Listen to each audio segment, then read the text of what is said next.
Video में आगे I add जो हमारा लेटेस्ट क्वेश्चन पेपर रहा है जून 2025 का MPA 13 का, और उसमें एक बार देखेंगे कि जो मैंने गेस्ट पेपर के अंदर आपको टॉपिक्स बताए हैं और जो इम्पोर्टेंट टॉपिक वाली जो PDF है उसके अंदर जो टॉपिक्स हैं वो कितना क्वेश्चन पेपर्स में आते हैं।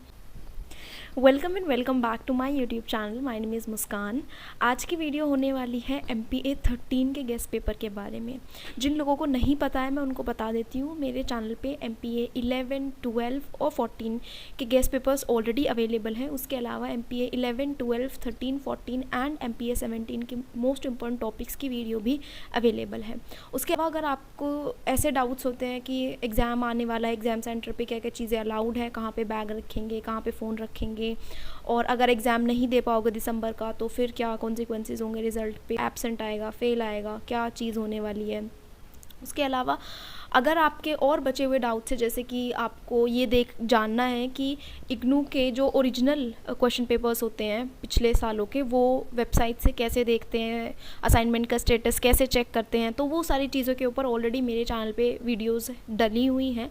अगर आप चाहो तो वहाँ से उनको देख सकते हो। और I do have a Telegram group जहाँ पे मैं अपनी जो भी चीज़ें मैं आपको यहाँ पे बताती हूँ, अगर उसका कोई PDF मटीरियल है तो आई प्रोवाइड दैट देयर।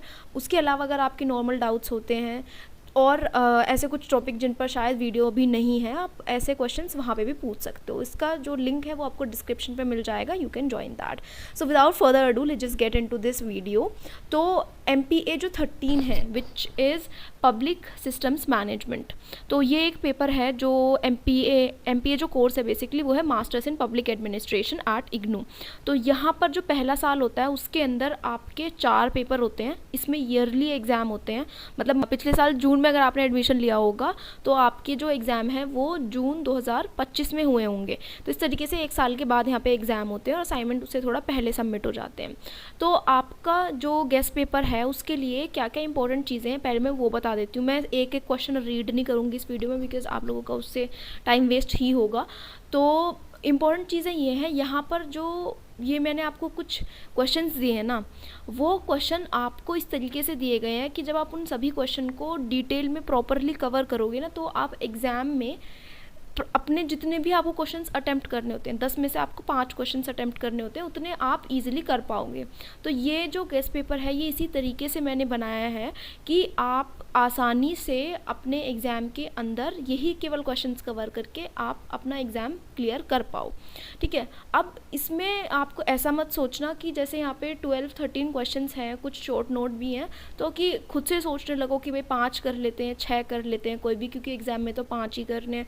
पर ये चीज़ भी समझनी है साथ में कि वो 5 आपको थोड़ी पता है कौन से होने वाले। जितनी चीज़ें दी जा रही हैं पढ़ने के लिए बहुत एनालिसिस के बाद ये चीज़ें बनाई जाती हैं, पिछले सालों के पेपर्स को देख के, अभी जो रीसेंट पेपर हुए हैं उन सबको देख के। तो ये सब चीज़ें वैसे एनालिसिस के बाद बनती है, ये ऐसे ही नहीं है कि बस तुक्का लगाया और पकड़ा दिया आपको क्वेश्चन पेपर। एक और इम्पॉर्टेंट पार्ट कि जो क्वेश्चन जैसे लिखे हैं अब उस क्वेश्चन के अंदर और भी तरीके से क्वेश्चन बनते हैं, तो वो आपको पता चल पाएगा मेरे ही टेलीग्राम ग्रुप पर एक MPA 13 इम्पोर्टेंट टॉपिक करके एक फ़ाइल है, PDF फाइल है, आप चाहो तो उसको डाउनलोड कर लेना और वहाँ पर आपको क्लियरली पता चल जाएगा। जैसे मैं एक टॉपिक बताती हूँ, जैसे है इसमें सिस्टम एनालिसिस लिखा हुआ है, तो सिस्टम एनालिसिस कितना डेप्थ में पढ़ना है, उसमें कौन कौन से सेक्शंस आपको कवर करने हैं, ये आपको उस इम्पॉर्टेंट टॉपिक वाली PDF है उसमें बिल्कुल क्लियरली पता चल जाएगा। मैंने वो यहाँ क्यों नहीं लिखा, क्योंकि ये है एक गेस्ट पेपर।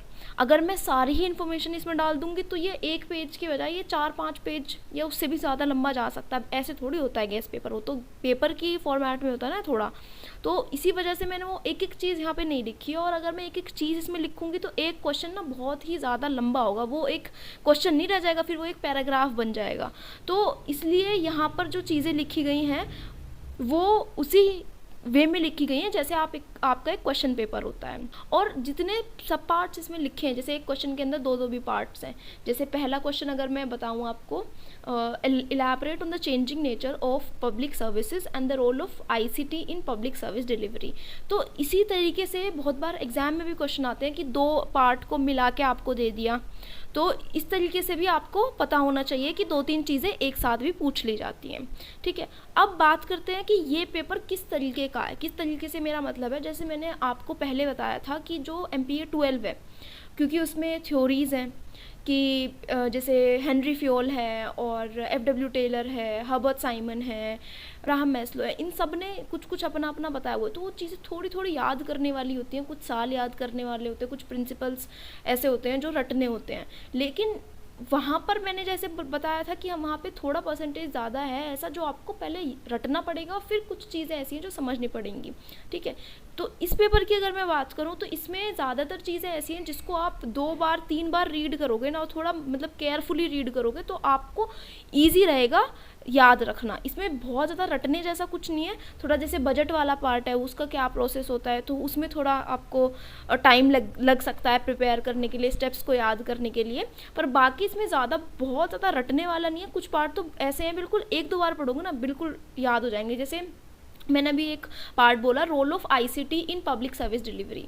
तो ये तो बहुत ही सिंपल है ना कि कैसे information communication technology public service delivery को बहुत ज़्यादा इजी बना रहा है, बहुत ज़्यादा आसान हो गया है लोगों को एक्सेस करना पब्लिक सर्विसेज को। चीज़ें ऑनलाइन आ चुकी हैं, लोग अपने घर से बैठकर जो पब्लिक सर्विसेज हैं उनका फ़ायदा उठा सकते हैं। तो ये चीज़ें ऐसी हैं 1-2 बार पढ़ोगे याद हो जाएगा, सिंपल।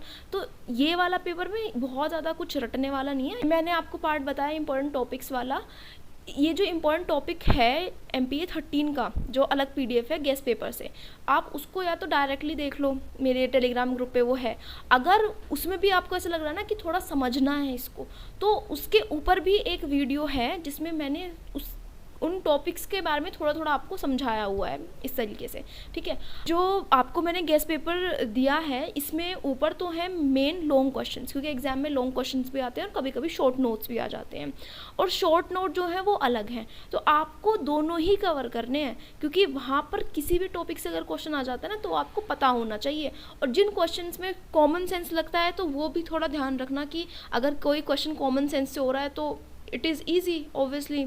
इस वीडियो में आगे आई विल ऐड जो हमारा लेटेस्ट क्वेश्चन पेपर रहा है जून 2025 का MPA 13 का, और उसमें एक बार देखेंगे कि जो मैंने गेस्ट पेपर के अंदर आपको टॉपिक्स बताए हैं और जो इम्पोर्टेंट टॉपिक वाली जो PDF है उसके अंदर जो टॉपिक्स हैं वो कितना क्वेश्चन पेपर्स में आते हैं। अब जो कुछ लोगों को हो सकता है कि मतलब कन्फ्यूजन हो जाए कि एक गेस्ट पेपर है इसके अंदर कुछ टॉपिक्स हैं और दूसरा है इंपॉर्टेंट टॉपिक वाली PDF।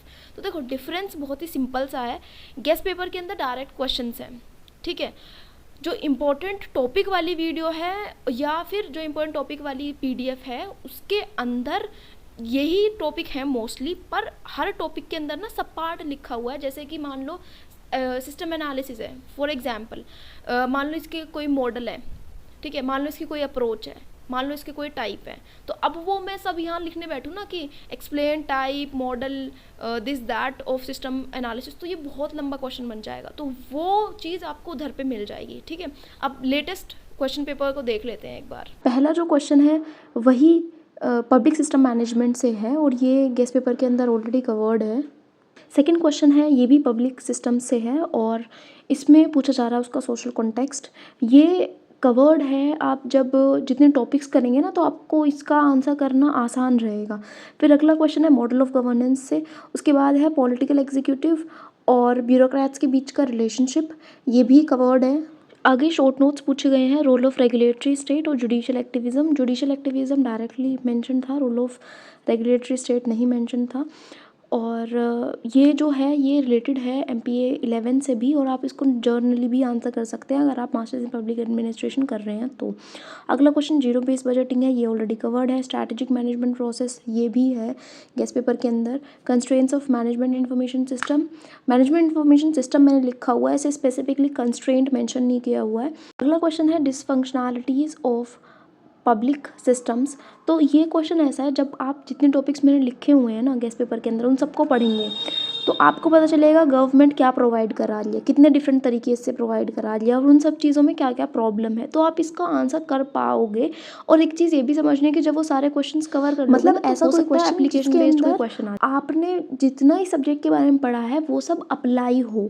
जैसे डिसफंक्शनैलिटीज़ ऑफ पब्लिक सिस्टम है, अगर आप इसको डायरेक्टली जानते हैं आप डायरेक्टली लिख सकते हैं, लेकिन अगर आपने पब्लिक सिस्टम मैनेजमेंट के अंदर जो टॉपिक्स आपको मैंने बताए हैं, जो क्वेश्चंस दिए हैं उनको पढ़ोगे ना तो आप इस चीज़ को लिख सकते हो। अगला क्वेश्चन है है टाइप्स ऑफ अकाउंटेबिलिटी, ये डायरेक्टली गेस्ट पेपर से है। और नेक्स्ट है कंसेप्ट ऑफ नेटवर्क, नेटवर्क भी मैंने उधर लिखवाया हुआ है। अभी आप लोगों ने खुद ही देख लिया होगा कि कितने टॉपिक्स जो हैं वो रिपीट होते हैं या वो बिल्कुल वहीं से आए हैं जो मैंने आपको गेस्ट पेपर बताया हुआ है। इसका मतलब ये चीज़ काम तो करती है। अगर आपको फिर भी लगे, आप और पुराने क्वेश्चन पेपर्स उठाओ इग्नू के इस पेपर के, और आप खुद से भी इस चीज़ को देख सकते हो कि कितने क्वेश्चंस कर पा रहे हो और नहीं। अब 10 क्वेश्चन एग्जाम में आते हैं, आप इजीली 5 कर पाओगे ये सारे टॉपिक्स करके। अगर अभी भी और कोई डाउट बचता हो, इतने में कुछ बताना हो, कुछ कहना हो, कुछ पूछना हो, you can mention all of that in the comment section. And if the video was helpful, give it a thumbs up. And those people who are joining it now, basically who are new to my channel, please do subscribe. And all the old viewers who are watching me and not subscribing, please do that, because that really motivates me. And I want to keep this video uploading part continue, so if I'll get the same kind of response, that will be helpful for all of us. So give this video a thumbs up. Don't forget to like, share and subscribe. Thank you so much.